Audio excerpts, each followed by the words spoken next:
In demonology, Balaam is a great and powerful king of hell who commands over 40 legions of demons. He gives perfect answers on things past, present, and to come, and can also make men invisible and witty. Balaam is depicted as being three-headed. Balaam is depicted as being three-headed. One head is the head of a bull, the second of a man, and the third of a ram. Check this out. He has flaming eyes and the tail of the serpent. He carries a hawk on his fist and rides a strong bear. What does that sound like, family? His name seems to have been taken from Balaam, the biblical magician. From Balaam, the biblical magician. Now remember this, family. This supposed to be biblical, right? Okay. Balaam. Balaam is a diviner in the Torah whose story begins in chapter 22, this book of Numbers. Every ancient reference to Balaam considers him a non-Israelite, a prophet. Once again, a non-Israelite, a prophet, and the son of Beor, though Beor is not clearly identified. I know why. It's going to have to come back to the Americas, family. Y'all know everything else, but don't even know who this father is, Beor. Come on. Now, this is Balaam in the Bible. Let's go in. Balaam, Hebrew, Standard, Balaam, Tibram, Balaam, is a diviner in the Torah Pentateuch, whose story begins in the chapter 22nd of the book of Numbers, okay? Every ancient reference to Balaam considers him a non-Israelite, once again, a non-Israelite, a prophet, and the son of Beor, though Beor is not clearly identified. I'm saying that's America's family. I don't care what they say. Though some sources may only describe the positive blessings he delivers upon the Israelites, he is revealed as a wicked man in both the Torah and New Testament. 2 Peter 2:15 and Jude 1:11. See? Jude 1:11 and Revelation 2:14. Balaam refused to speak of what God did not speak and would not curse the Israelites, even though King Balak of the Moab offered him money to do so. Listen to this, family, how it gets intertwined. King Balak of Moab offered him money to do so. Numbers 22 and 24. But Balaam's error and source of his wickedness came from the sabotaging of the Israelites as they entered the promised land. Remember that. The Israelites, as they entered the promised land. Remember this, Moabites. That's y'all, right? Peep this. According to Revelation 2:14, Balaam told King Balak how to get the Israelites to commit sin by enticing them with sexual immorality and food sacrificed to idols. The Israelites fell into transgression due to these traps, and God sent a deadly plague to them as a result. Numbers 31:16. Alright, check this out. Balaam sends back word that he can only do what Yahweh commands, and God has, via a nocturnal dream, told him to go back to Balak. Consequently sends higher ranking priests and offers Balaam honors. Balaam continues to press God, and God finally permits him to go, but with instructions to say only what he commands. Balaam then sets out in the morning with the princes of Moab.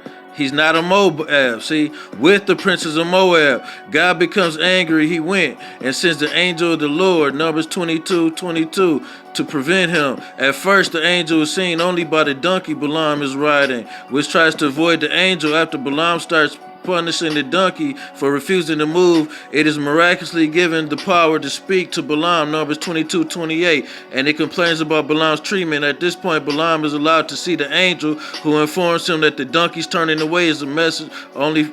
Okay, the donkey's turning away from the messenger is the only reason that the angel did not kill Balaam. Immediately, it repents, but is told to go on. Now watch this, family. Balak meets with Balaam, and they go to the high places of Baal, and they offer sacrifice at 7 altars, leading to Balaam being given a prophecy by Yahweh, which he speaks to Balak. However, the prophecy blesses Israel. Balak, remonstrates, but Balaam reminds him that he can only speak the word that was put in his mouth. So Balak takes him to another high place at Pisgah to try again, building another 7 altars here and making sacrifice on each. Balaam provides another prophecy blessing Israel. Balaam finally gets taken now. Check this out. Balaam finally gets taken by a now very frustrated Balak to Peor, and after the 7 sacrifices there, decides not to seek enchantments, but instead looks upon the Israelites from the peak. The Spirit of God comes upon Balaam, and he delivers a third positive prophecy concerning Israel. Balak's anger rises to the point where he threatens Balaam, but Balaam merely offers a prediction of fate. Balaam then looks upon the Canaanites and Amalekites and offers 2 more predictions of their fate. Balak and Balaam then go to their respective homes. The meaning of Balaam is jolly in Arabic, family. Watch this. What does Balaam mean? A supernatural being in the Mayan religion that guards cornfields and villages. The Mayas of the Central America speak of Balaam as a god of agriculture, describing him as an old fellow with a long head. He walks in the air and whistles as he goes, a much dreaded nocturnal being. Balaam is a what? Balaam, Mayan.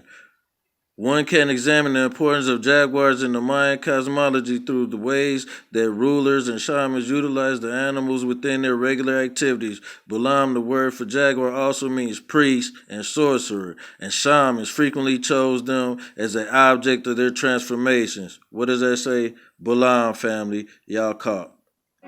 What is the Mayan word for jaguar? The Mayan word for jaguar, Panthera onca, is Balaam, or Balaam, also called tigre in Spanish. Jaguars are the largest cat species in the world. They can grow up to 185 centimeters and 158 kilograms. That's game over right there. Canaanites stealing from us too.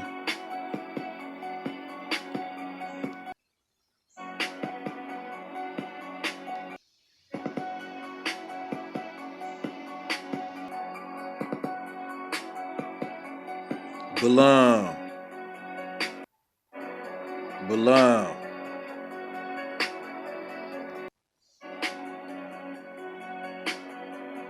Yeah, it don't say Moabite, none of that. This is Mayan. Once again.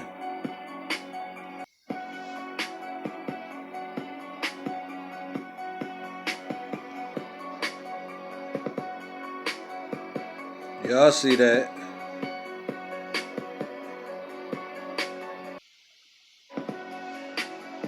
And you see this.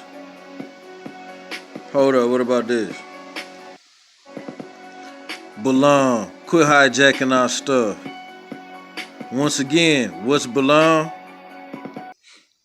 What does the name Balaam mean? In biblical names, the meaning of the name Balaam is the ancient of the people, the destruction of people. The ancient of the people, the destruction of the people, Balaam. Check this. Located about 32 miles northeast of Chichen Itza, Balaam is among the half-dozen largest Maya sites of the Yucatan Northern Plains. Balaam in particular is both more intimate and has more personality than its better-known brethren, and it has only been fairly recently that the site has been open to visitors. Game over. Balaam. Why did Mayans worship the jaguar? In Mayan mythology, the jaguar was seen as the ruler of the underworld, and as such a symbol of night, sun, and darkness. The jaguar is a representative of power, ferocity, and valor. He is the embodiment of aggressiveness. For some, the jaguar represents the power to face one's fears and to confront one's enemies.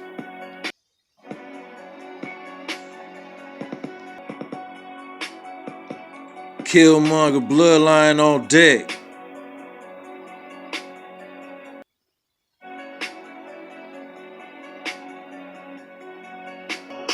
And I ain't going in no Africa. Yeah, this why so you can lock me up.